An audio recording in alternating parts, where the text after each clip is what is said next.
Reka twerekeze mu yandi makuru tubabwire ko u Rwanda rwagaragarije amahanga ko hari byinshi rukora mu guteza imbere abagore bakora ubucuruzi buciriritse kandi ko rushyize imbaraga mu gufasha abo amikoro yabo yasubiye inyuma kubera icyorezo cya COVID-19. Ni mu gihe abagore bakora ubu bucuruzi buciriritse babwitangazamakuru rya Flash ko icyo bifuza kugira ngo bongere kwiyubaka nyuma ya COVID-19 ari ugufashwa kubona inguzanyo zitabagora.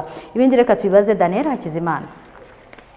Abagore bakora ubucuruzi buciriritse bavuga ko COVID-19 yabazahaje mu buryo bukomeye bagasubira inyuma mu mikoro kuko bamwe n'igishoro bakiriye. Igishoro twarakiriye nta mafaranga ntaki, ubu ni ukuvuga ngo mbega muri makeya uko bimeze. Shaye tukomye mu nkokora ku kigero ku buryo wese abibona n'uri kubona hano muri isoko ntabwo rwose nta gishoro gihagije dufite kuko ibintu bimwe byagiye biboreramo hano. Nk'ubu ngewe sinigeze kuguza n'umunsi n'umwe, je nakoreshaga yanje, ariko COVID-19 ije ndagenda ndahomba amafaranga menshi, 1,200,000 bitewe na COVID rero ikintu cyatumye duhomba, twabuze abakiriya kwa kundi babagumisha mu ngo. Mukobwa Jana Happy ukuriye ihuriro ry'abagore bakora umwuga wa tagisi avuga ko iyo we yitegereje asanga abagore bakora ubucuruzi buciriritse kugira ngo biyubake nyuma ya COVID-19 banakwiye kwegerwa bagafashwa kwitinyuka kugira ngo bave ku rwego bariho bajye ku rwisumbuye. Umugore wari wese ntakisuzugure, no wundi ukiri hasi arashoboye, ashobora kuvuga ati uyu munsi hari icyo ushobora kwigezaho, bitewe byose ni mu mutwe, ni igitekerezo, ni ukwitinyuka, ukatinyuka, ubwo bukabushyira ku ruhande. Abagore bakora ubucuruzi buciriritse babwitangazamakuru ryacu ko icyabafasha kwiyubaka nyuma ya COVID-19 ari uko ibigo by'imari byabaha inguzanyo zitabagoye. None se niba bakubwira bati turaguha inguzanyo, uratanga ibi, urumva bigajya gufata ukwezi, amezi 3, ariko noneho twishyize hamwe bakaba bati mwishyize hamwe, reka tubahe inguzanyo kubera ko mwishyize hamwe, urumva nabyo byadufasha. Tubashije kuba twakwishyira hamwe tukabona wenda nk'ikigo cy'imari giciriritse gitanga inguzanyo ku bafite ubucuruzi butoya.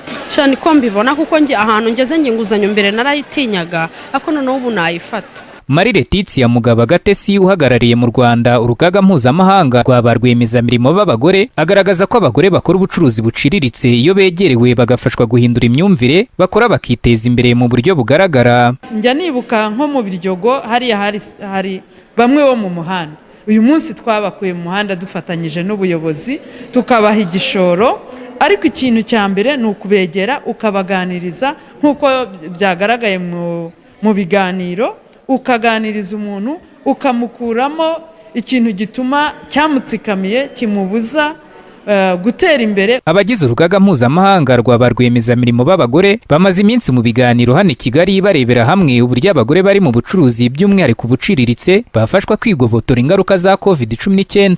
Umuyobozi w'umujyi wa Kigali Pidansi Rubingisa yifashishije urugero rw'abahoze mu buzunguzayi ubu bubakiwe amasoko yagaragaje ko u Rwanda rukora byinshi bitandukanye mu gufasha abagore bari mu bucuruzi buciriritse kandi ko runashyize imbaraga mu gufasha abagizweho ingaruka na COVID-19. Cyane umugore uri mu bucuruzi buciriritse hano turabafite mu Rwanda bazwi nk'abakora gataro, abacuruza gataro. Twabagaragarije abo twari dufite n'uburyo bw'imibare, tubagaragariza abo dufite ubu, tunabagaragariza n'ibisubizo. Hari amasoko turi kubakira mu bigendanye na recovery. Twaganiriye n'inzego zibishinzwe cyane na Ministeri ya Finance ndetse na Banki Nkuru y'Igihugu kugira ngo ni kategori irimo abagore baciriritse barebe ubundi hashyirwaho amafaranga ageze kuri miliyoni ariyo baheraho. Guverinoma y'u Rwanda iherutse gutangiza icyiciro cya kabiri cy'ikigega cyo kuzahura ubukungu, aho kuri iyi nshuro cyongerewemo miliyoni 250 z'amadolari. Abagore bakaba bari mu byiciro byihariye bizabona kuri aya mafaranga y'inzahura bukungu. Daniel Hakizimana, Flash TV.